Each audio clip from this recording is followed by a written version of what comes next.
What's up, guys? Welcome to another episode of the Business Secrets Podcast. I'm going to start calling this the podcast in the judo parking lot because I've been, I think, 3-4 weeks in a row now of being consistent with dropping Joey off at judo and recording a podcast in here. So I'm enjoying it. A lot of cool stuff happening at the time of recording this. I am in deep prep mode for the SPF Mastermind meeting that is coming from around the world, over 100 gym owners coming from around the world to my gym in New Jersey. We do 2 in New Jersey and then 1 in Orlando, but this is the second one in New Jersey. And got a lot of great stuff planned. The event theme is all about transitioning from operator to owner. There's a lot of gym owners that are stuck working in their business, and you've heard the very famous Michael Gerber line of you really need to start working more on your business versus in your business. I believe that's true. There's a lot of stuff about the E-Myth that I used to believe that don't believe anymore. I do think the premise is really good and it's one of the most valuable business books. So I still recommend it, but there's definitely some things in there that I think mislead people down the path. But for whatever reason, I think that shifting from operator to owner is an important thing to do.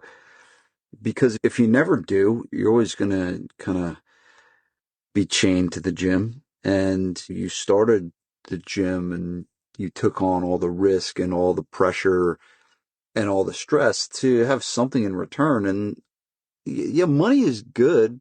That's fine. But I don't know, but freedom is pretty good too. And I do think there's a lot of people that don't have money or freedom, but there's a decent chunk of people that are chained to the business and making money, but have no freedom. And ideally, you want both, right? You want your financial situation to be really solid and sound, but you also want to have some freedom. And I see a lot of business owners that are doing well, and there's a salon I know of where the guy's been working there for 40 years and he's in the chair and he's still in the chair and he's still cutting hair, still doing the same thing. Now he's probably made a lot of money and done really well, but he's been chained to the chair and for a really long time. And my wonder is, if he wasn't chained to the chair, what are all the other opportunities that he could be doing? So if you take me, for example, right, if I was chained to my gym and I structured my life around being at GFP all the time, being there every day, and I never did or thought of anything else except going to GFP and working at GFP, I wouldn't be recording this podcast. I wouldn't have written any books. I wouldn't have started a marketing agency. I wouldn't have launched a license. There was a lot of other things I wouldn't have done. It wouldn't have launched this business that I'm in, this consulting business. There's a lot of other things I wouldn't have done. And so that's whatever. But there's a lot of people doing it. And the theme of the meeting is all about that transition. And that transition is hard. It's not an easy thing to do. There's skills that you have to learn that you necessarily don't have. And there's a mindset stuff that comes with it. There is a lot of mindset stuff. I often say growth and control work inversely, right? And if you want to grow and you want more growth, you're going to have to give up some control. And I think one of the reasons why people stay the operator is because it makes them have this feeling of control. But that tends to stymie growth, right? Yeah, it's a really important topic. And when I see a testimonial from a gym owner, I'm happy about the growth and revenue, but I'm most happy about the time that they're spending with their families and things like that. So it's going to be a great event. Super excited for it. Probably by the time you're listening to this, it might be over. But today I want to talk to you about one of my favorite books is, and I rarely do this, but I'm going to do it because it was such a good chapter. So my favorite book on the planet is The Road Less Stupid by Keith Cunningham. It's the book that I have most highlighted, underlined, dog-eared. It's like if you look at my book, it looks like it's 100 years old. It's just phenomenal. And I was reading through because some of the stuff I'm doing on systems development, he has some really good stuff on systems development. So I was brushing up on the book and I came across this chapter that's more of a forgotten chapter, I think, in the book. I haven't read it. I've only read it a couple times. I've read the book like 10 times, but I've only read this chapter a couple times, but this makes a lot of sense. And he goes over a growth funnel with how to grow your business and what are the 8 ways to grow your business. And I've talked a lot about the J. Abraham line of there's 3 ways to grow a business model. And that is get more customers, increase the transaction size, and then increase the frequency of transactions. That's the J. Abrams. This is like a little bit more of a robust view of increasing revenue. Now, some of the stuff it all definitely contributes to increasing revenue, but it's not something that like necessarily will stimulate revenue in this immediate hit, if you will. It's just things to do and things to think about for your business. But it's I think this is going to be a really good outline for what are the things that you need to be focused on? What are the areas of your business that are the most important to be able to grow revenue? And I had a business mentor. I was in an offsite meeting and we were having this argument over different goals that we were going to set. And he wanted me to set 5 goals. I wanted to set 10 goals. And he looks at me and goes, Vince, when everything is important, nothing is. And so these things I'm going to outline with you. And again, I'm straight from the book, right? I got the book in front of me, going out and using it as an outline and then giving my experience and color on each of these items. But I rarely do stuff like this. Most of the stuff that I teach you guys is straight from the trenches. It's stuff I'm doing at my gym. It's stuff I'm seeing with my clients and stuff I have experience with. So I try not to tend to do too much of what I'm about to do, but I do promise to make sure that the insights that I give on each of the items is helpful. So it's basically, it goes in a growth funnel. How a funnel starts, there's the top of the funnel that's big. And typically when we hear about a funnel, a marketing funnel, what do you think about? All right, leads. It starts with leads. And actually leads are the bottom part of this funnel. They're the smallest one. And I'll talk about that when I get to the end there. So the widest part of the funnel, he calls it, is keep more customers. And I'm in 100% agreement of this. I think that, and again, I'm a marketer at heart. I love marketing, but in the gym space where we have the ability to have recurring revenue, where when we get a customer, we can either keep that customer for 12 months or we can keep that customer for 36 months, for 50 months, for 100 months. And you just think about the value difference between a gym that can keep customers for the long haul. It is game changer. Complete game changer if you can really do that really well. And man, if you were to highlight one area of your business to have your finger on the pulse of, make sure it's going well, to make sure it's not getting out of hand, it is 100% your attrition rate or your retention rate, whatever you want, whatever angle you want to go. It is 100%. It is the lifeblood of the business. And it's funny, I've been listening to this podcast called the Founders Podcast. And I really like this guy.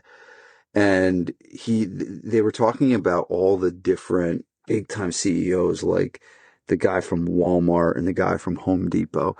And they were obsessed. They became obsessed with the customer experience. And to the point where the CEO would be going and flying in their private jet to go to a Walmart in Tulsa, Oklahoma, and to go there and talk to customers and be there when customers come in and talk to them. And it was just like, it's so funny because I think and I'm guilty of this too, like we get so far outside of the result, right? We want to not train anyone anymore, but we forget about that. The training of the people is the business. Now, it doesn't mean we have to do that, but it does mean we need to keep our finger on the pulse of that and make sure it's good. And I have made this mistake myself. I have had periods of time where our attrition got a little bit out of control because I totally lost touch with the actual product that we were delivering, the people that were delivering it. And if you're owning your business, like this is the number one driver in your growth funnel, is that you have a really good attrition rate. And no, you're not going to keep everybody. You're just not. But at the end of the day, you should be focusing on, definitely below 5 and really getting into that 2 to 3 area, that 2 to 3% attrition very quickly for you at home. If you have 100 clients and you lose 2 people a month, you got a 2% attrition rate. You're doing good. Okay.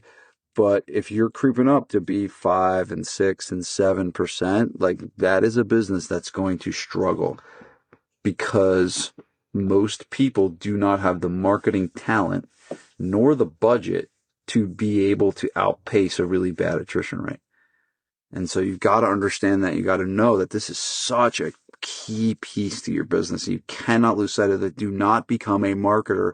You want to be good at marketing, but do not become a marketer in spite of developing a business that has a good product that people want to stay. I can't stress that enough. So that was number one. And he gave this formula too. I don't know if he got where he got this formula, but he basically gave his formula for keeping customers. And I learned this exact formula from Ari Weinswick, one of my mentors. And I don't know if Keith got it from Ari or Ari got it from Keith. I don't know. But here's the formula. Step 1 is find out what the customer wants. Okay. Step 2 is get it for them. And step 3 is give it to them. So those are the 3 things. Find out what they want, go get it, and then give it to them. Now, obviously, it's easier to do in a restaurant. Like if find out what they want. I want meatloaf, and then go and get it, and then give it to them. It's easier to do. But if you think about this, does that change your intake process? Are you asking your customers what they want when they start with you? Are you doing now? It's a little different in this situation where we can't just go get it. Like they have to do the work. Let's say they want to lose 20 pounds. We can't go and get it, but we have to go and get the strategy and the plan that's going to help them get from their current situation to their desired situation. But if you never figure out what their desired situation is, then it's going to be hard for them to actually get it. And it's going to be hard for you to develop the plan to get it. But that's his 3-step customer service rule. It's a little more of a product-centric rule. And in our world, it does take them to do the work. But at the end of the day, we can only focus on our part, right? We can only focus on what we do. And you can't hang your hat on outcomes for people. You can only hang your hat on the things that you do. And I'm going to give you an example in number 3 about how to define and enhance the certainty of success, because I think this is a really good piece of it. Let's go to number 2. Number 2 is increase referrals and repeats. And so repeats would be, we're not so much of a repeat business because most of our business is recurring revenue. Now, an example of a repeat would be like if you do one-on-one and you do packages, right? Every time they renew the package, that's like a repeat customer. But so that would be that. And then increase referrals. Now, I have this kind of thing that I like to focus around as a good measure of, is your business doing well with referrals? And I learned it from Dean Jackson. And he basically says you want a 20% yield annually on your customer base for referrals. And so what that means is if you have 100 customers, you should be getting 20 referrals per year from those 100 customers, right? So 20 of those 100 are sending you a referral, and then it repeats after each year. And so that's like what I teach my guys to know how they're doing with referrals. But with referrals, you got to understand is that there's 2 kinds of referrals, right? There are referrals that you get by accident, right? The stars align. Someone bumps into one of their friends, their friend goes to their website, they opt in through your website, you magically call them back, they come in for a consult, then they sign up for a membership. When you think about how rare that is and how that is like the stars have to align for you to get a referral, yes, it's great when it happens, but if referrals are so great, then what we want to do is we want to have processes that orchestrate referrals. We want to run our business in a way that generates referrals. There's one way is do a damn good job. And if you do a damn good job, you're probably going to get more of those accidental referrals. All right. So that's a given. We got to do a damn good job. But part 2, after you do the damn good job, is to create systems around getting referrals. And so an example would be, you have a bring a friend week every quarter. And if you have a bring a friend week and you do that every quarter and you follow specific systems and processes, there's a really good chance you're going to increase the amount of referrals that you actually get. Right. So at the end of the day, growth comes down to two things: keeping the customers you got and getting new ones. And we can get better new ones through getting better at referral systems. And I have a whole thing that I teach on how to develop a referral machine, a concept I learned from the great Dan Kennedy.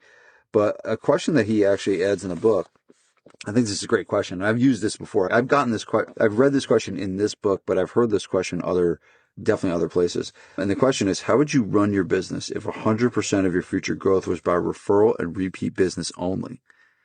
So you couldn't go out and generate new leads. You couldn't go out into the community or anything like that. You could only go by your referrals, the current customers that you got, and them sending their friends and telling their friends about you.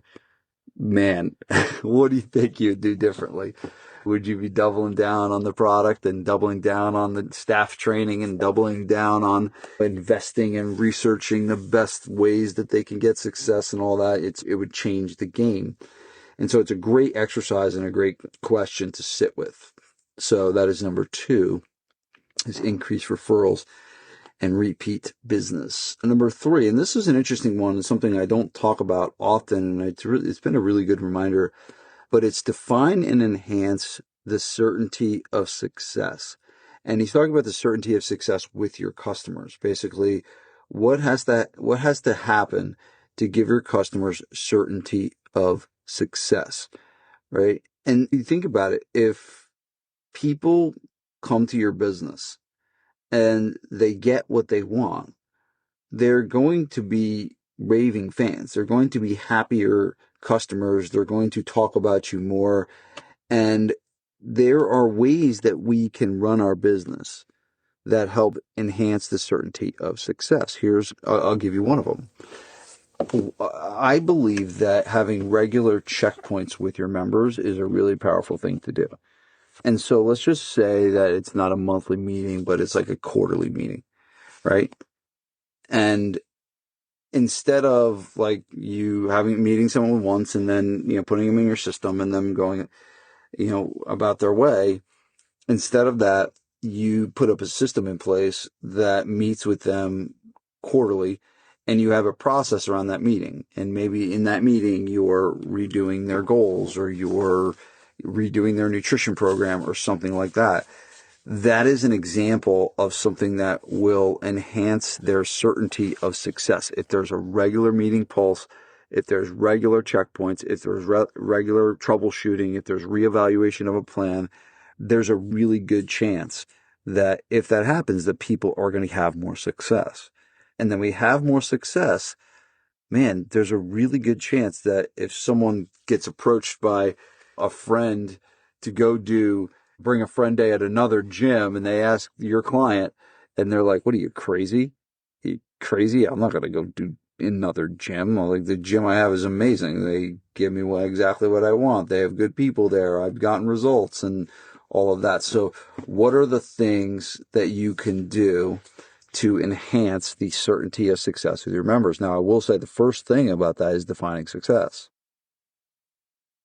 Defining success. Your customers get to define the success, not you. It's not about your success. It's about their success. If their success is coming 3 days a week, that's their success. If their success is losing 20 pounds, that's their success. Your job is not to define their success. Your job is to help pull it out of them, and then help develop the plan that's going to help them get it. That's your job. And yeah, I see a lot of people that and I used to do this too. I used to get all frustrated if someone didn't get their results, and someone I got all mad they didn't get it. But that's not my job, is to get their results. It's their job to do it. It's my job is to give them the coaching and the guidance and the plan development and all of that. And the rest has got to take care of itself. Okay. That was number 3, define and enhance certainty of success. Number 4 is enhance and train the sales process. And I think what he's talking about here is if you have salespeople, and again, I know a lot of you listening don't have salespeople. But I think his point here is basically that the sales process is so important. Like when a customer calls you for the first time or they come sit down with a consult, like that's a critical event in your business to make more money, right? And his point is about getting better at sales. That's what he's talking about.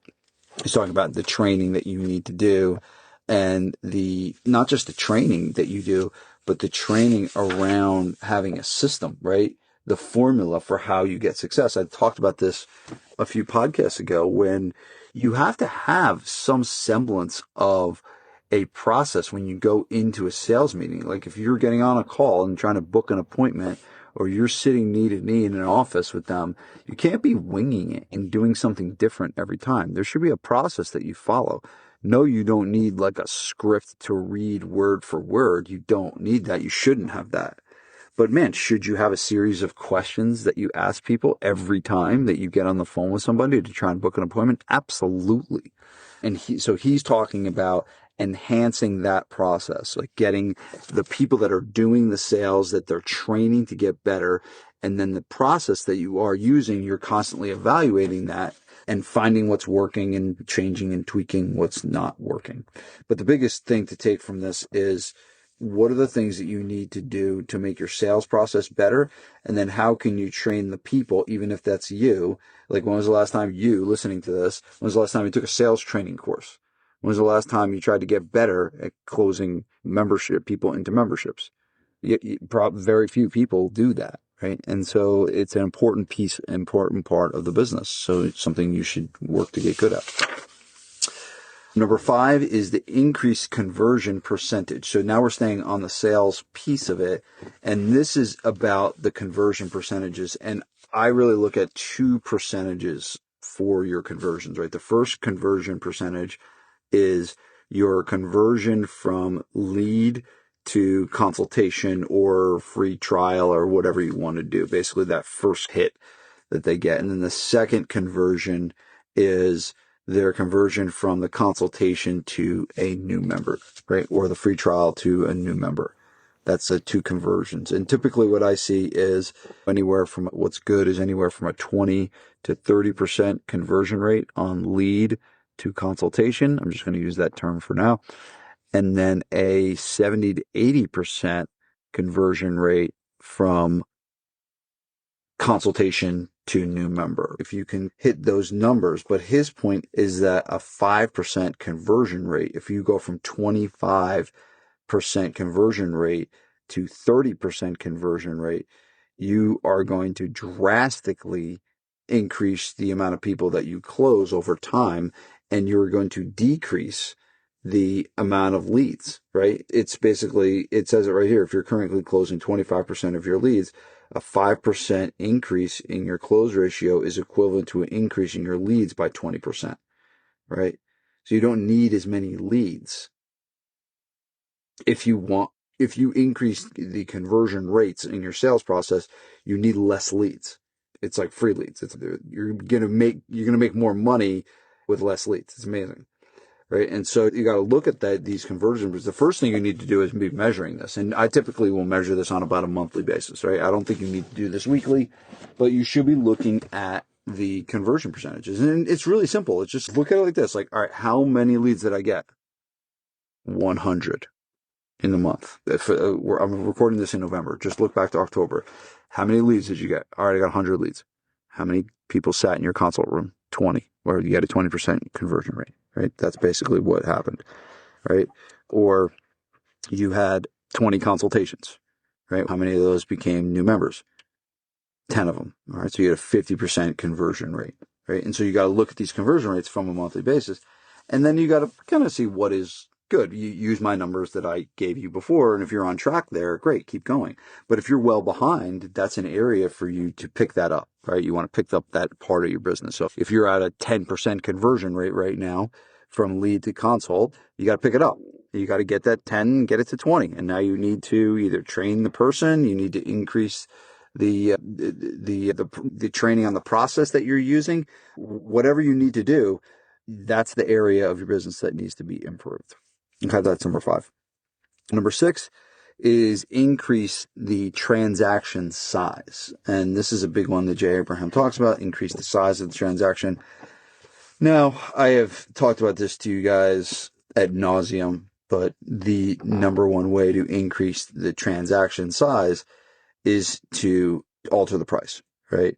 So if you have 100 customers paying you $200 a month and you move everyone to $250, you are going to drastically improve the financial health of your business. So that is the number one hack of increasing transaction size.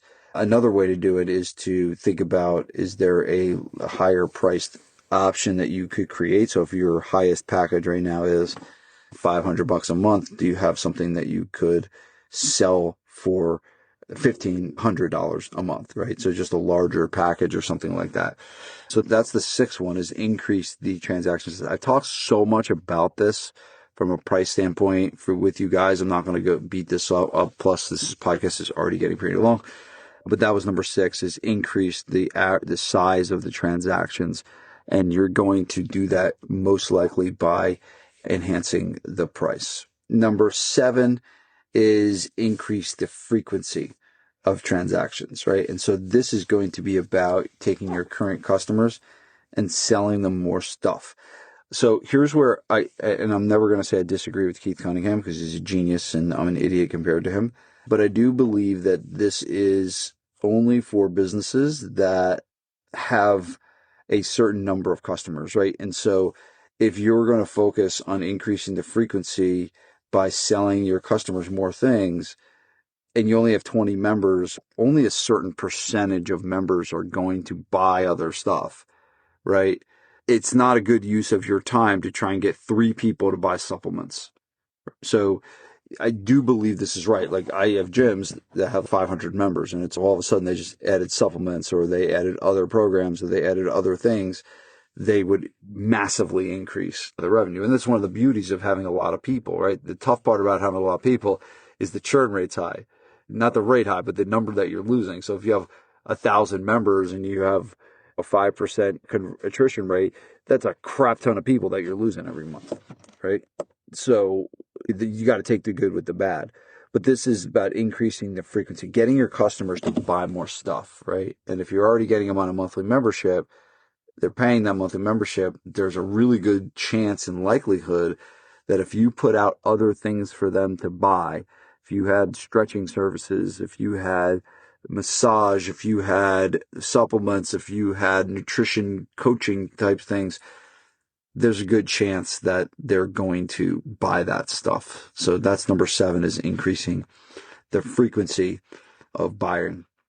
Number 8, this last one, is increase leads and traffic. Now, he has this last, I think, to try to make a point. And I think what he's talking about is probably digital leads and Facebook and stuff like that to try to get high volume leads.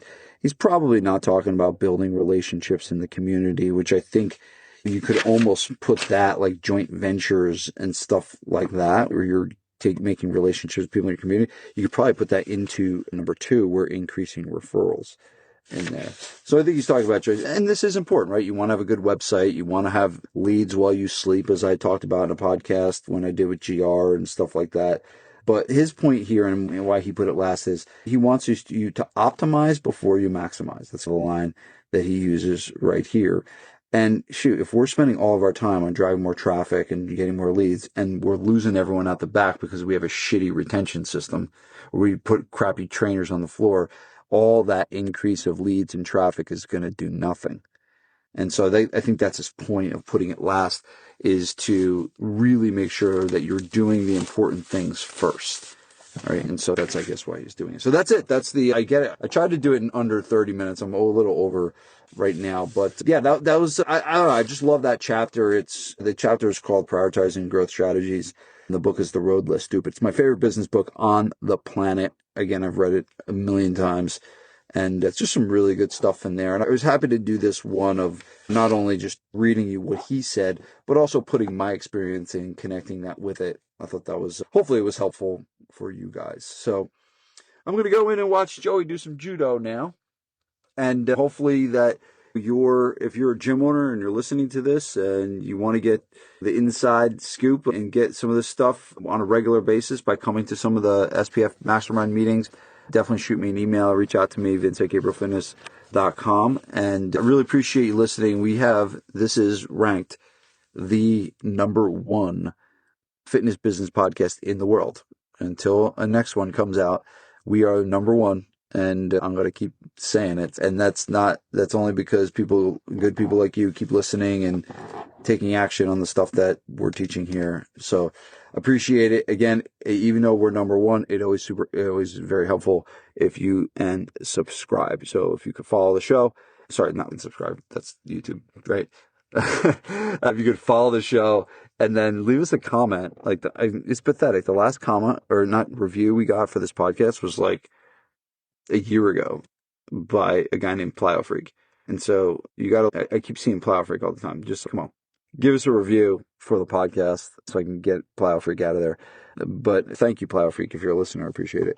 But anyway, so hopefully this was helpful. He's a genius, and I'm honored to be able to just read this stuff to you, and some really, really good stuff for you guys to take home. And maybe you can listen to this one again and take notes on it. I think it was probably a noteworthy one from there. But appreciate you.